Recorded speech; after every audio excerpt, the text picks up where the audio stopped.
Some men lose their women to better looks. I lost mine to a goddamn cold wallet and a white paper. My name is David Rourke. I'm 38, a senior financial advisor at Latham & Voss Capital in New York City. I wear tailored charcoal suits, eat the same egg white omelet every morning, and could quote you the S&P's last decade performance curve with my eyes closed. That was my world: predictability. Numbers. Rational risk. Until I met Chase. But before him, there was Madison, my wife of 7 years. Blonde, sharp-tongued, and beautiful in that way that made strangers hesitate mid-sentence. We met during a portfolio strategy seminar at NYU, where she was pursuing her MBA. She asked the smartest questions in the room. I gave the most confident answers. By the end of the session, I had her number in the sense that I'd just shaken hands with fate. We married after 18 months. Built a life in Tribeca. Matching stocks. Matching plans. Madison worked as a PR strategist for a tech VC firm and always had an eye for future trends. NFTs, AI, DAO voting systems, she was fluent in buzzwords before the world caught up. But crypto? That was her latest obsession. And I mean obsession. It started as innocent curiosity. A few hours reading Reddit threads and Medium articles. Then, late nights watching YouTube videos from 22-year-olds in neon hoodies explaining tokenomics like it was a new religion. I thought it was just a phase. Like the time she tried urban beekeeping on our penthouse balcony. I was wrong. One night, I came home from a post-closing celebration. We had just landed a $50 million client, and I was riding the high of champagne and validation. Madison was at the kitchen island, laptop open, lip curled in concentration.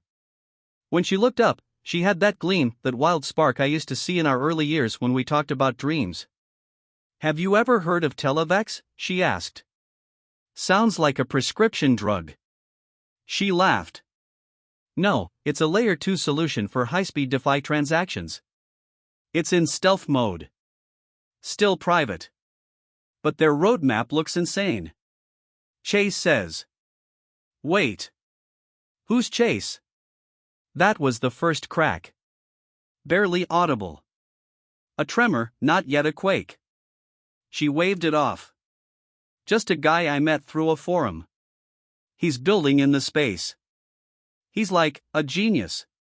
You should hear him talk about liquidity staking, David. It's next level. I dismissed it. I shouldn't have. 2 weeks later, she was asking about transferring $50,000 from our joint account into a private wallet. Madison, no. That money is allocated for the down payment on the Hamptons property. We talked about this. It's not like I'm burning it. It's an investment. You of all people should understand risk. I remember staring at her, the woman I trusted with my passwords and future, trying to see past her words to the intent behind them.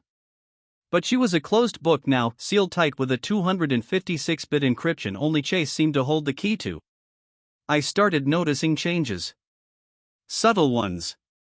She began hiding her phone when I walked into the room. Notifications stopped pinging audibly. Her makeup routine got longer. She started wearing that damn black leather jacket again, the one from her college days, the one she wore when she wanted to feel alive. Then came the whisper. A colleague at my firm, James, our in-house compliance officer, pulled me aside after a morning meeting. "Hey, you might want to look into your wife's LinkedIn. She just updated her job title to strategic consultant at Televex Labs." I blinked. That doesn't make sense. They're not even officially public. He shrugged. Just figured you'd want to know. I confronted her that evening. Her response? It's just a side thing. Advisory work. Not paid. Chase needed someone to help position their brand before their Series A. He trusts me. And I trust him. There it was. The second crack. Trust. Not in me. In him. At 3:17 a.m. that night, I woke up to the glow of her phone.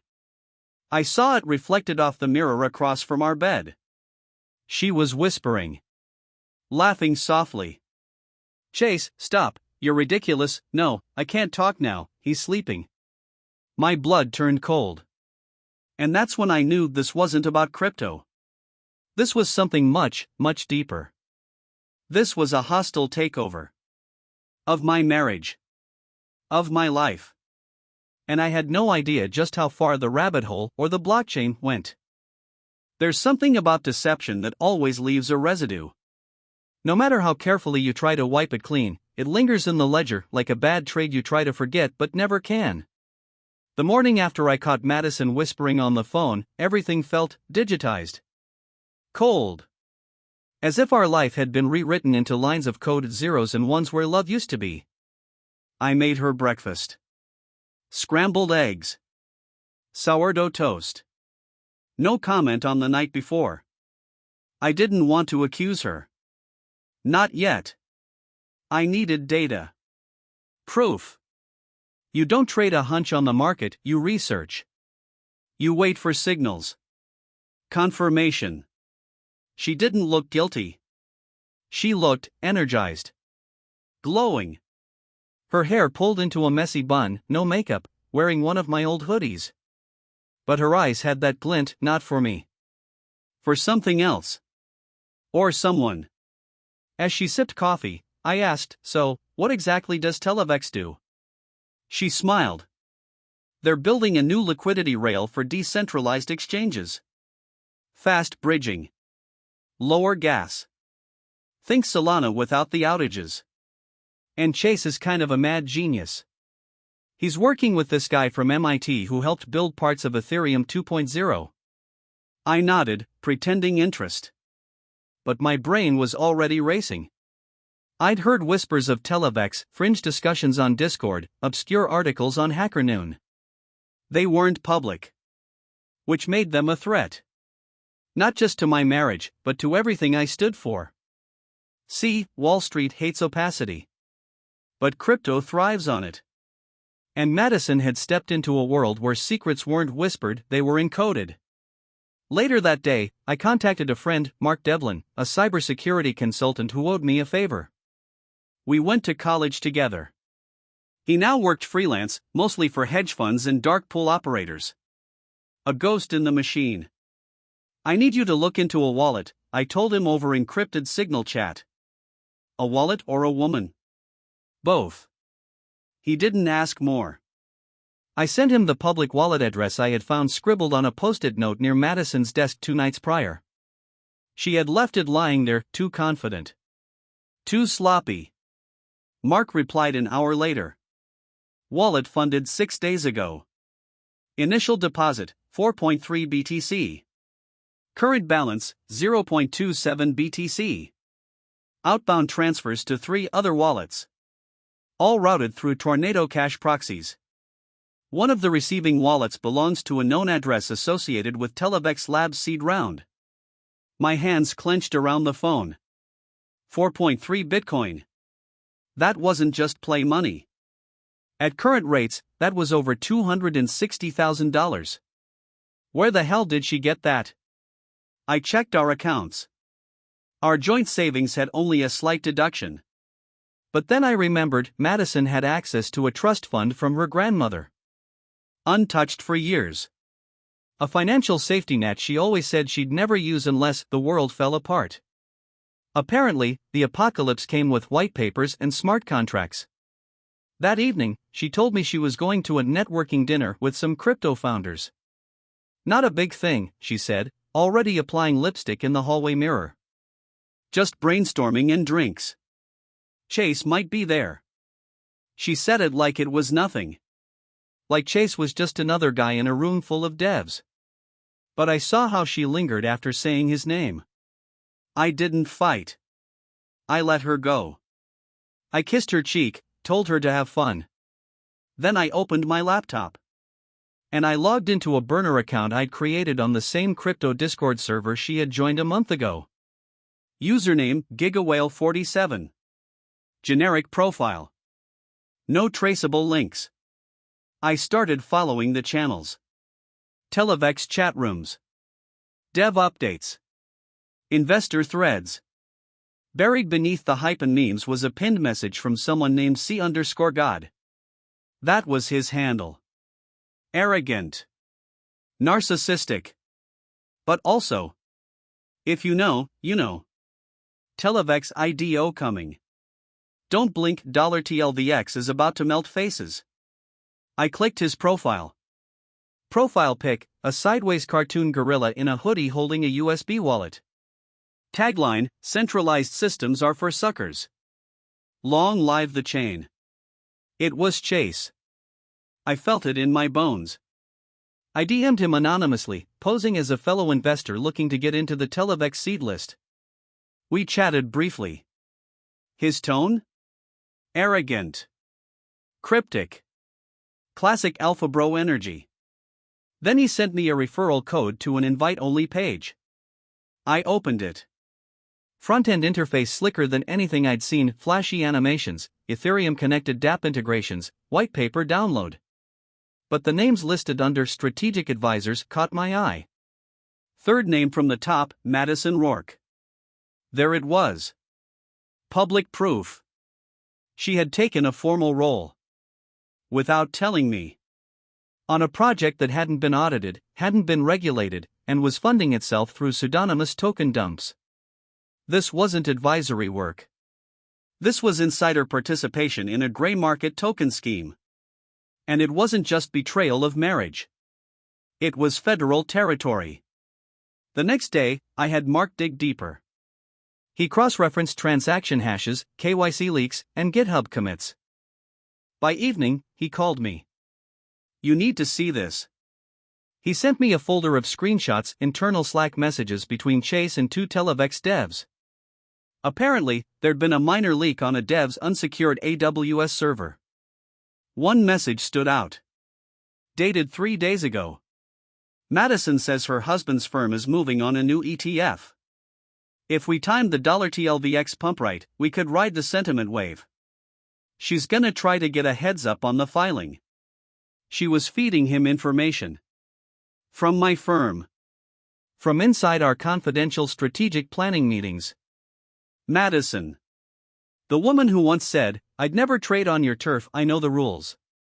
But now she was helping this crypto cowboy front-run our ETF filing for personal gain. She wasn't just cheating. She was committing financial espionage. And she thought I wouldn't find out. But I had.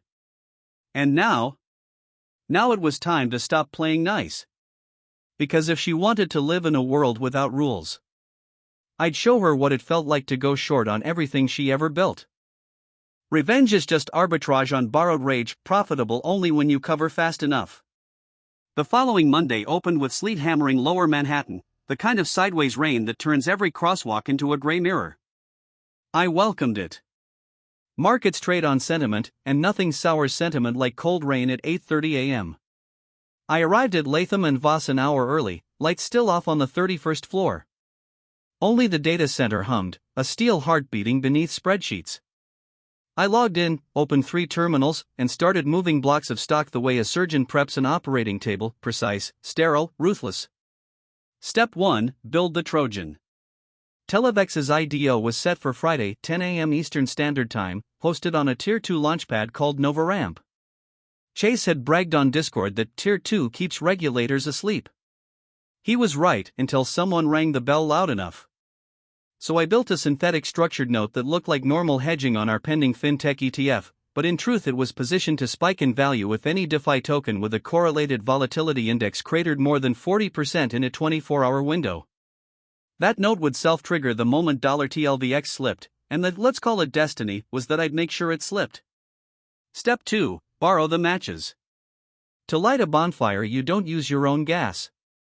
I called Jane Potts at Archer Quant, a market-making shop that still owed me for introducing them to a Saudi family office last year. Need 3.5 million USDC overnight, forward swap to BTC at 12-hour intervals, I told her. Silence, then, that's unusual. Collateral? My reputation, I said. She laughed, but the wire landed in 20 minutes. On Wall Street, reputation is both ghost and guarantee. Step 3, bait the insider. Madison. I texted her at 9:12 a.m. Coffee after work? Need to decompress. Big ETF week. She replied with a lightning bolt emoji and meet at 7, Hex and Hound? Our old place. Muscle memory of affection, useful leverage. Before closing messages, I noticed her new profile pic, a holographic Televex logo against a black background. Not even pretending anymore. Gathering receipts. Mark, my cyber operative, messaged, pulled more logs. Found a zip labeled Wavefront. Password protected. Brute forcing. Wavefront. Madison once told me the best strategy in PR was to be ahead of the wave and look like you're pushing it. I opened a shared whiteboard and mapped every wallet we'd flagged. 47 in total, but 8 were active concentrators, addresses soaking up pre-IDO Televex tokens then cycling them through Tornado and back into fresh ERC20s. Classic wash liquidity, the digital version of printing shares in your basement. My notes pen tapped the glass, 8 nodes and octopus. Cut one tentacle, the others might still writhe, sever the head, paralysis. The head was wallet 0xC57, dead. Chase's personal cold storage, confirmed by a keystroke he'd let slip in a live stream weeks ago. I could almost taste the triumph. The man used dead as his vanity suffix, a Bond villain too smug to hide. Planting the landmines. At noon I walked the trading desk, joked with juniors about Knicks playoffs odds, then ducked into compliance. James, the same guy who'd tipped me off about Madison's LinkedIn, looked up from a Mont Blanc he was disassembling. Need a Form 144 for an unregistered digital security, I said. He raised an eyebrow. We don't handle crypto. We do today. I slid a manila folder across, screenshots of Madison's Slack chats, timestamps, transaction hashes. Enough to make an SEC analyst skip lunch. James paled. You're filing against your own wife? I'm filing in favor of the market. And myself, but that part stayed unspoken. The form wouldn't reach regulators until morning, but whispers move faster than paperwork. All I needed was the rumor mill grinding by Thursday night, the wolves would do the rest. Hex and Hound. 7:03 p.m. Candlelight flickered off mahogany shelves, the bar smelling of bergamot and burnt sugar. Madison arrived in a gray wool coat drizzled wet, cheeks flushed city red. For a second nostalgia punched me, first date, first kiss, first time she said she liked the way I pronounced arbitrage. Then I remembered the Slack logs. We ordered Manhattans. How's the ETF? She asked, eyes bright. Volatile. I sipped. Yours? Insane. Chase locked the last tranche in cold storage today. You'll see the charts Friday. She spoke like a kid sneaking fireworks across state lines. I leaned in, dropped my voice. You trust him? Her smile was half challenge, half confession. Trust is for old markets, David. In crypto you verify. And us? She hesitated, barely a heartbeat, then tucked hair behind her ear. This is bigger than us. There. A verdict in 7 words. Bigger than us. The jury foreman signs the decree, the gavel falls, next case please. Anger flared, but I wrapped it in ice. In trading you never show color until the close. We parted on West Broadway. She kissed my cheek, habit, muscle memory again, and walked east toward a rideshare. I watched taillights dissolve into sleet. Then I turned toward Canal Street, where Mark waited in a black sedan. Password cracked, he said, tossing a USB. Wavefront contained Televex's token release schedule. They're front-loading 60% supply into influencer wallets before the IDO. Straight pump and dump. My smile felt predatory. Perfect. Time to call the sharks. Unleashing the street. Late night, I opened a private telegram with half a dozen volatility hunters, prop traders from Hong Kong, London, Chicago. Hungry men and women who ate beta for breakfast. I dropped the PDF and typed a single line. Paid shill, 60% unlocked. Nova Ramp Friday. Front run the rug. The replies came in gifs of feeding frenzies, great whites ripping seals. Crypto may preach decentralization, but greed is always centralized. I set conditional shorts on leveraged $TLVX futures already trading OTC, 10x leverage, liquidation point at plus 15%, profit torrent below minus 35%. Risky? Yes. But revenge rarely offers insured products. The phone call. 1:14 a.m. My phone buzzed, Madison. Surprise call. I let it ring twice, answered. Hey, she whispered. Chase wants me on a red-eye to Miami tomorrow for a pre-launch retreat. Says the vibe will align energies. You okay if I go? Align energies. I pictured chakras made of stolen seed phrases. Of course, I said, voice calm. Fly safe. Love you. Reflex more than feeling. Love you too. I hung up, stared at the river outside our penthouse. Foghorns lowed like wounded animals. Love you. I tasted the phrase. Friday morning it might still be true, or it might implode alongside a token named after vaporware. Either way, by the time $TLVX hit the order book, Madison would discover that transparency cuts both ways. A blockchain never forgets, and neither do I. I closed the curtains, powered down the city lights, and opened a new document titled Operation Stop Loss. Because when a marriage turns into a trade, you'd better decide what you're willing to lose and what you'll wager to win. The markets are a battlefield, and love? Well, love is just collateral damage. The morning of the TLVX IDO, the market buzzed like a beehive disturbed. It was volatile, yes, but the signs were clear. The smart money had already front-ran the token, and everything seemed poised for a sudden implosion. Investors didn't know it yet, but it was about to be a bloodbath. And like any good predator, I had already positioned myself, just waiting for the right moment to strike. The calm before the storm. I woke up at 5 a.m., the kind of early that feels more like a necessary evil than a choice. Coffee brewed, screens flickering, city skylines still dark. The soft hum of algorithms already doing their thing, predicting, calculating, moving capital. I flicked through the market updates. TLVX was already trading at a premium, but I knew what would happen once the ICO went live. They were relying on artificial hype, influencers tweeting about it, and the promise of what was to come. All it would take was one trigger, the slightest hint of doubt. A leak. An issue with the launch. A technical glitch that would make the whole thing unstable. It would send the market into a tailspin. But I wasn't waiting for someone else to act. I wanted to be the trigger. Madison's absence. Madison had flown to Miami the night before. I hadn't spoken to her since that brief call, and I didn't expect to hear from her anytime soon. I didn't mind. It gave me the space to work uninterrupted. She had always been more hands-off when it came to the larger, messier elements of the financial world. The trades. The risks. The cold logic of capital. But this time was different. I didn't need to wait for her call. I was already working. All I had to do was execute the plan. The IDO begins. At 10 a.m., the world exploded. The market opened, and $TLVX went live on NovaRamp. The first few minutes were typical, artificial buying pressure, green candles, euphoria. But the whales didn't bite. I knew they were all waiting. They had built up their positions early, knowing this was a temporary pump. Everyone was in it for the quick flip. By 10:20, the pattern started to shift.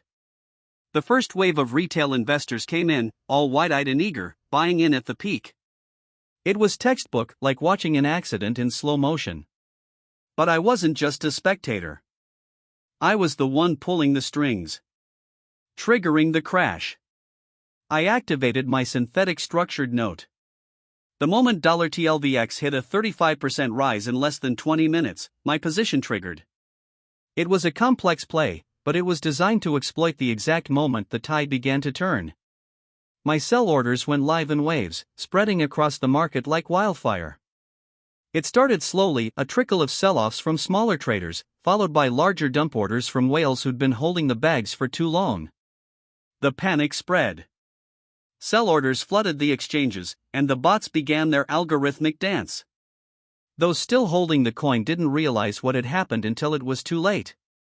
I just sold my position at peak value, and the token's value collapsed. The chaos unleashed. I watched as the price plummeted, the liquidations began, and retail investors cried foul. Telegram groups exploded with accusations of a rug pull, even though that's not what happened. This was just the market doing what it does best, cashing in on hype and then correcting itself when the hype was exhausted. Madison was right, this was bigger than us. I had a front row seat to the destruction of an entire ecosystem.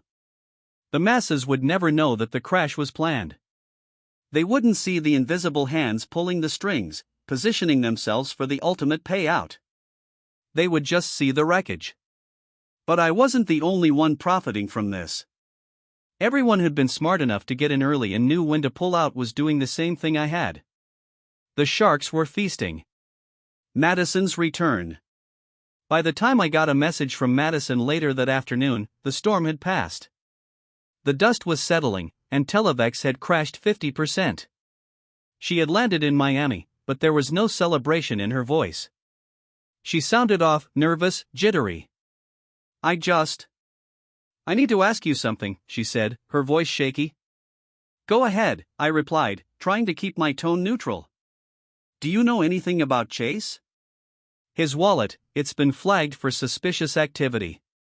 And someone at NovaRamp reached out to me about an internal audit. They think something's off with the IDO, and, she trailed off, clearly unsure of what to say next. Madison, I said, cutting her off gently, I don't know anything about that. But you need to be careful. The markets are crazy right now. People will say anything to cover their own tracks. Don't get too involved. Her voice cracked. David, this is bad. Really bad. I think I wasn't listening anymore. I had just received a notification that the liquidation had triggered another wave of sell-offs. The market was collapsing harder now, and I was riding the wave, profiting from it. I've got to go, I said abruptly. We'll talk later. Behind closed doors. I sat back in my chair, looking at the numbers. The surge in liquidations was like music to my ears. I had effectively engineered this collapse, turning every play I made into profit. But it felt hollow. What had I really won here? The screen flickered as I opened a new window, one with the crypto transaction data I'd gathered earlier. The address was still there, Chase's wallet. I pulled up the full transaction history and scrolled through the long list of movements. Everything was lining up. He had transferred significant portions of his holdings into off-chain wallets, multiple, encrypted, spread out across several addresses. He was laundering, trying to get away from the fallout. But it wasn't going to be that easy. The endgame. I knew that my next move needed to be calculated. Madison was in too deep. She had helped him set this up, and now she was in over her head. I could feel the shift happening. The love we had was already buried in the rubble of her betrayal. But I wasn't about to play the victim. The market had never been kind, and neither had she. This was the game. And now I would be the one who controlled it. My phone buzzed again. A text from Jane at Archer Quant. We've been tracking a wallet moving large sums into a non-compliant exchange. I think we should act on this. You'll want to know before the regulators do. I smiled. The net was tightening. The deeper you dig, the more you find. But some truths are better left buried. The sun had set on the chaos of the day, but the tension in the air hadn't eased. My screens flickered again with the latest data from the exchange, each number a reminder of how much had shifted. The crypto market, always volatile, had never been so unforgiving. Televex, once the golden child of the altcoin world, was now a cautionary tale of greed, manipulation, and human error. But it was more than that. I knew I wasn't just watching the collapse of an asset class, I was watching the collapse of Madison's world. The calm after the storm. I stayed up late, poring over reports from Jane, my right hand at Archer Quant. She'd sent me everything I needed to know about Chase's wallet, his patterns, and the trail he'd left behind. This wasn't just a crash caused by bad timing or a few unfortunate traders. This was calculated. I knew exactly who was pulling the strings, and now, the regulators were closing in. The clock was ticking. I took a sip from my glass of whiskey this time, the sharpness clearing my mind. I wasn't sure where Madison fit into all this anymore. I wanted to believe that she was just in over her head, naive in the world of high finance. But deep down, I knew better. She had been involved. And now, she was going to pay the price. The call. It came as a surprise at first, a call from an unknown number. The area code wasn't one I recognized. But I answered anyway. If it was Madison, she'd be the one to reach out first, wouldn't she? David? Her voice was shaky. It had been the same voice I'd heard the night she left for Miami, but this time, it carried a weight that felt like it was crushing me. Madison, I said, trying to keep my voice steady. What's going on? I don't. She hesitated, and I could hear her taking a deep breath, her voice finally steadying. I don't know who to trust anymore. I thought I was doing the right thing. I thought this was just another trade. But Chase, he's been using my account. David, I swear, I had no idea. I didn't know it would go this far. I thought it was just a way to diversify. Just a way to get some leverage. I gripped the phone tightly, the anger in my chest bubbling up again. I'd suspected, but hearing it from her mouth made it real. You used my account, Madison, I spat. Do you realize the risk you put us in? You've been playing both sides, and now look where we are. The regulators are onto you, and I know you're involved. Don't lie to me. She didn't answer immediately. I could hear her breathing, shaky, a mixture of guilt and fear. I'm sorry, she whispered. I didn't know what else to do. Chase, he told me we'd be untouchable. That we could use the leverage to move the markets in our favor. He made it sound so easy, David. The chase is on.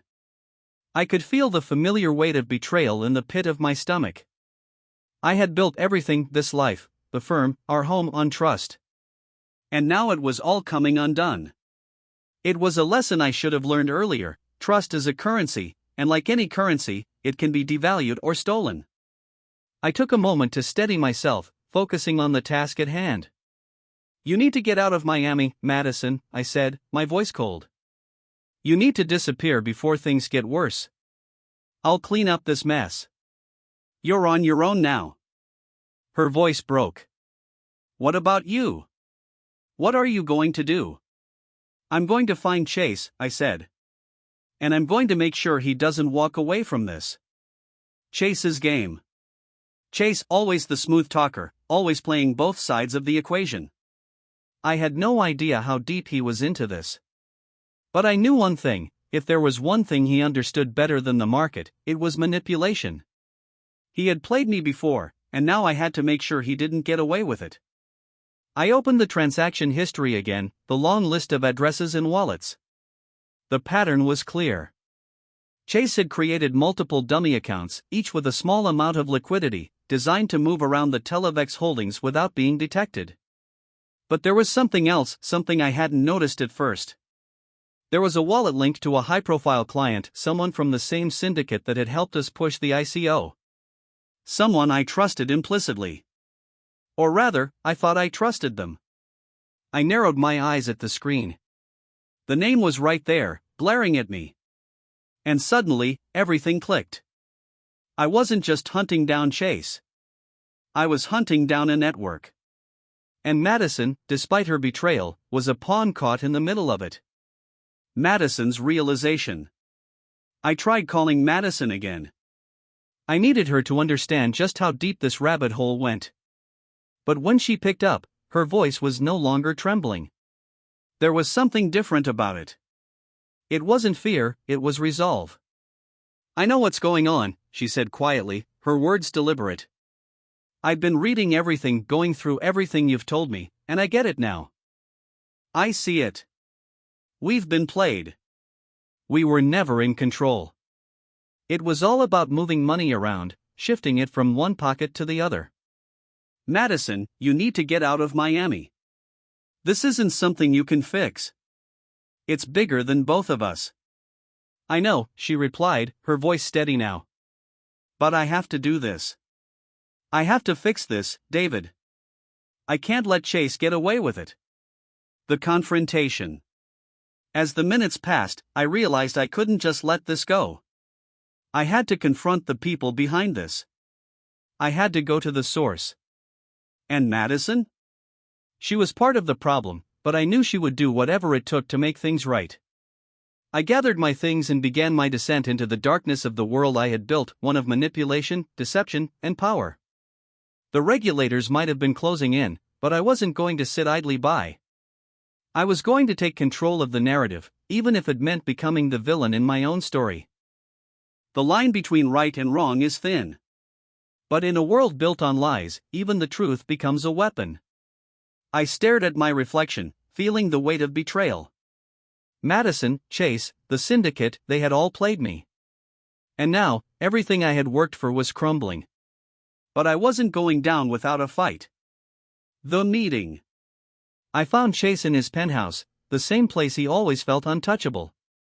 You think you're the mastermind here? I asked, my voice cold. Chase laughed. No, I'm just part of the plan. Madison, the firm, crypto, it's all just distractions. It was never about the money, David. It's about power. And you were just a pawn. I couldn't believe it. My own wife, my partner, had played me. But I needed the truth. The revelation. Chase was right. Madison had been a willing participant. It wasn't about the market crash, but control. Chase, with his charm, and Madison with her ambition, together, they orchestrated this from the start. You were the perfect mark, Chase taunted. You never questioned us. You just trusted us. I could feel the betrayal burning deep. Madison wasn't innocent, she had played me from the very beginning. The confrontation. I needed to see Madison. I found her at a bar, looking drained, defeated. I approached her, my voice steady but filled with anger. I know everything. Her eyes met mine, and for a moment, I saw the woman I once loved. But it was gone.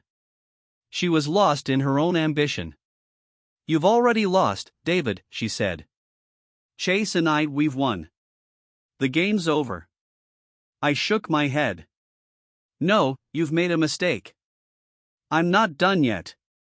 I'll expose all of you. The aftermath. I worked quickly, exposing the syndicate, taking down Chase. The regulators were closing in, but it was too late for Madison. The market recovered, but the price I paid was too high. I had lost everything. Not just money, but the woman I thought I could trust. The empire I had built was now in ruins. But as the dust settled, one thing was clear: I would rebuild. Because in this game, only the strongest survive.